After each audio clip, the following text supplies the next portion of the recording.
one specific girl that, kind of, he was like, what the heck am I doing? I want to be better for this girl. I want to change for this girl. So it really just depends on the person. If your boyfriend has cheated on you like 5 times now and says he's not going to do it again and you keep forgiving him, then that's a situation where pretty much once a cheater, always a cheater, because unless, something crazy happens where he really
it's really, that's just not a good thing. There are situations where it's different, but like for the most part, no.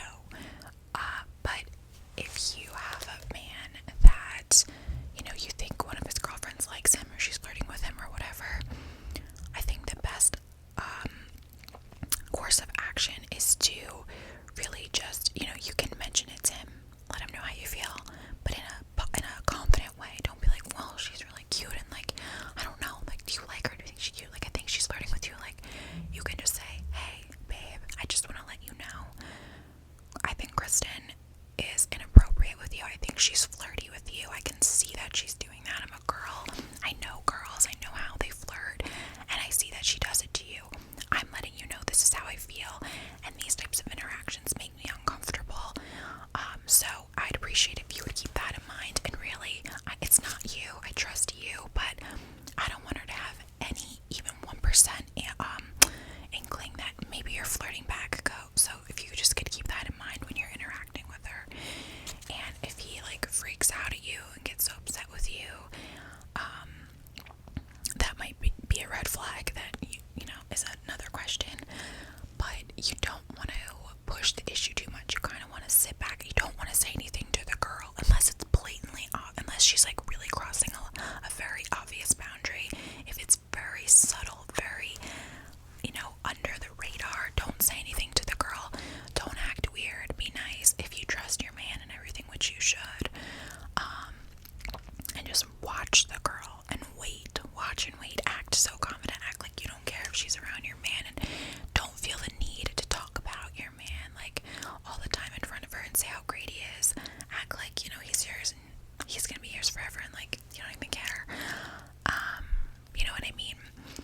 Because otherwise it's just going to probably make her flirt with him more, and also do you could bite yourself in the ass and make your man like start to like the girl if you keep manifesting it and you keep saying like, she's flirting with you, she's flirting with you, she's flirting with you. Like, he might have not looked at her that way, but now he might start to. So you just have to be careful. And the only way that I think, you know, you should say something to the girl is if she really overtly does something inappropriate, and then you can say, I know you're friends with Joe, my boyfriend, but at the end of the day, I'm his girlfriend, and this is not appropriate behavior, so move along, sweetie. Okay. Next question. How to get over a boy you never dated. So, boy you never dated. Yeah, I remember the days of having like huge crushes on boys in middle school and early high school, and like writing poems about them and imagining our life together and being really sad when like things didn't work out.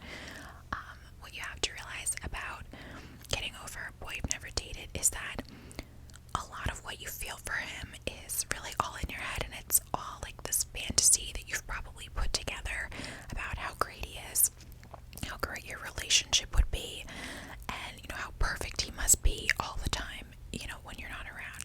He's likely a guy that he's like your friend, you see him a little bit, or like he's the guy that works at Starbucks that you think is cute and you just like hella fantasize about him.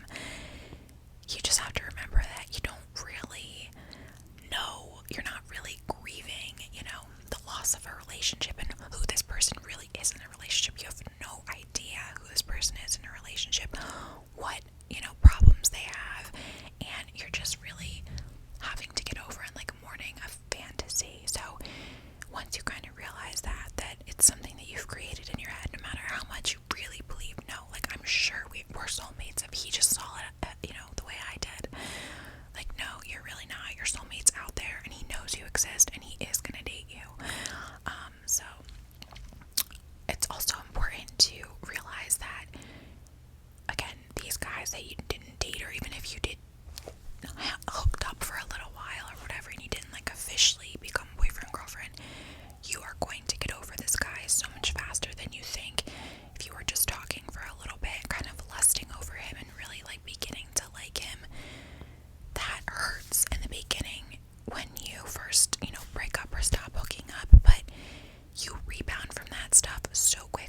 on like night number one, you're gonna be crying. Maybe the first week you're sad.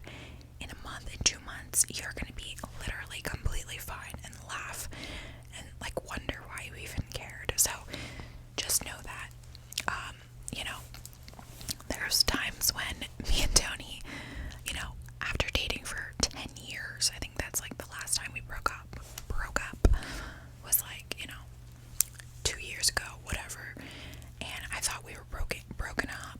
So just imagine like getting over like a breakup with, you know, people that get divorced from their husbands when they don't want to. They've been dating, they've been, you know, together for 20 years. Like, that's some pain that you gotta work through, which we all can. But a guy that you didn't even date or you hooked up with for 5 minutes, you're gonna get over this quickly. Don't dwell on it. Okay. Advice on public speaking. I literally hate and I'm scared of talking in front of people during presentations, and I don't know why I get so nervous. So unfortunately, public speaking is something that a lot of us struggle with. But to kind of give that a positive spin, fortunately, public speaking is something a lot of us struggle with. So you're not alone. I literally am not a shy person. Like, I'm not afraid to talk to people, to say hello to strangers, you know, let alone get a few beers in me. Then I'm fearless. But yet, still, you know, going into a presentation with, you know, a higher up person at work, or, you know, doing my college presentations. I mean, I wasn't that nervous really in my college presentations because I don't know, I felt really confident in that room. But yeah, it really just comes from, you know, a mix of just kind of nervous jitters and energy and nervous, excited energy. You know, that's one thing that you're not gonna be able to get rid of that. That is normal. It's just kind of like a natural reaction that we all get, and once you start the presentation and start to flow and things are going smoothly, that's when you're gonna start to feel better, you know, like a minute in. I think if you're really, really nervous about public speaking to the point where it's like debilitating and you're just like crashing under the pressure, it's probably more of a confidence and like a insecurity issue, and that's something that you can kind of look into with therapy, or, you know, kind of looking at your past and wondering why or what's going on in your life that's making you insecure, not confident. That's kind of, you know, an inner turmoil thing that you have to kind of fight yourself on. But in terms of public speaking, you just have to be, you know, over prepared even for the smallest things. Talk to yourself out loud. I know that's so cliche, but like, I would have at my last job these like presentations to the CEO that was, you know, didn't really, this guy just didn't like me, so it just didn't matter like what I said or how I did it. Like, he was not going to be happy with me, and I knew that, which made me 1,000 times more nervous, plus other people were watching. So the only way that I was going to feel somewhat confident in these presentations was to practice and to speak my presentation like beforehand, and like just at least know how I was gonna start and like how I was gonna finish, and then I could kind of, you know, look at my notes and fill in the gaps. But just at the very least knowing how you're gonna start, you know, it really helped me, because then once I felt like I was going and I was on a roll, I wasn't so nervous. It's also important to slow down, you know, look around the room. You don't have to, people say focus on one person. I don't think you need to focus on one person. I would rather kind of look at everyone, you know, address the crowd. So yeah, be overly prepared. Know exactly how you're gonna start, but don't try to like memorize sentences, because that's not gonna happen. And, you know, just practice makes perfect. Okay, next one is, how come within friends with benefits there's always one person who ends up getting hurt? So interesting to me that this was one of the top comments, because I kind of think this is just an obvious thing, but I know a lot of girls struggle with it. Unpopular opinion. I know, I'm all for like the call her daddy. Like, if you want to, have random sex with guys, or if you want to just be friends with benefits and have sex or whatever, like, that's fine. Like, sure. But I truly believe that women are really, for the most part, built differently. And a lot of times we say to ourselves that we're okay with this friends with benefits situation. We don't want a relationship.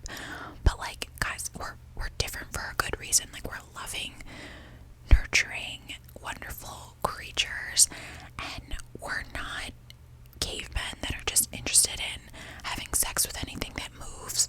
So, like, as much as we sometimes lie to ourselves and say, oh, I don't care, like, we can be friends with benefits, like, whatever, I'm like the cool girl that, like, just wants to hook up, we end up liking the guy because we feel, a sense of, you want to be closer with the guy. You feel closer with the guy once you have had sex. You start to kind of put your walls down a little bit, and you start to, like, see yourself with him. So there's always, I believe, it's just a dangerous game to play unless you are really honest with yourself and you're like, I really am just in this to hook up. I literally am not catching feelings, and if I do, I'll let him know and say, like, are you having feelings too? Because I am, and if not, like, we should stop this. It's like a weird half relationship thing, and it just usually doesn't, there's always going to be somebody that gets hurt. So I think it's better to just avoid those types of situations, where you're continuously hooking up with somebody, but you're not, like, leading towards a relationship, because if you're not, then duh, someone's gonna get hurt. So only date guys that, you are looking to have a relationship with, and if they tell you that they're not looking for a relationship, believe them, okay? Okay. Another one that I have an unpopular opinion on is, what is your opinion on age gap relationships? I found myself in a thing with someone twice my age. I'm 20, and a lot of my friends are being crazy judgmental. I haven't even told my parents yet.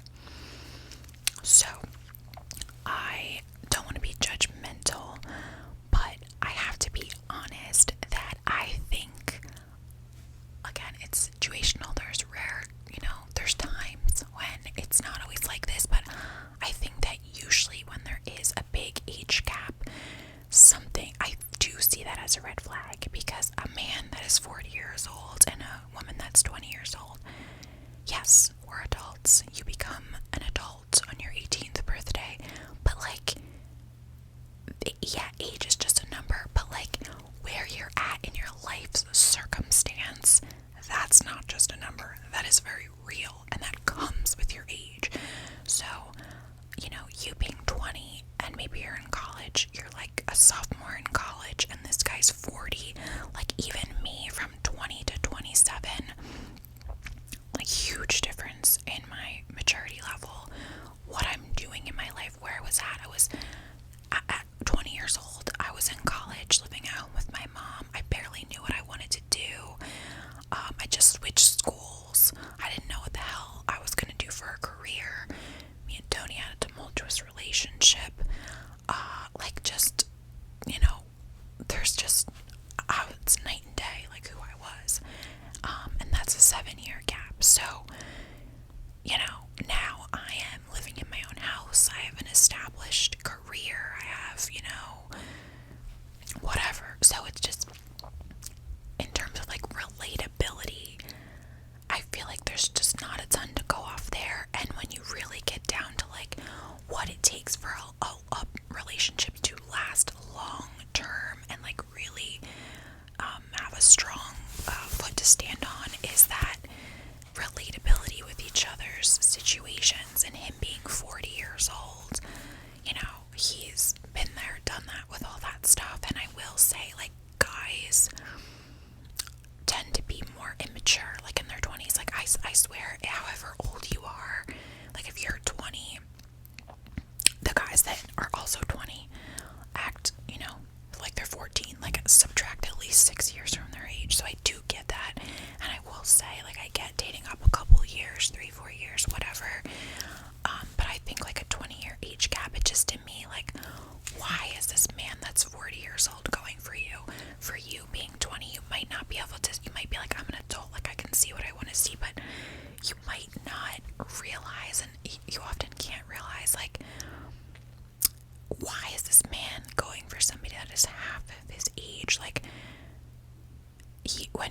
when he was your age, like you were literally just being born into this world.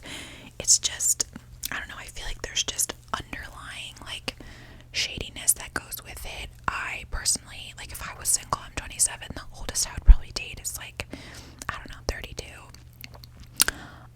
That being said, I know there's successful relationships with larger age gaps. It's situational. If that's your situation,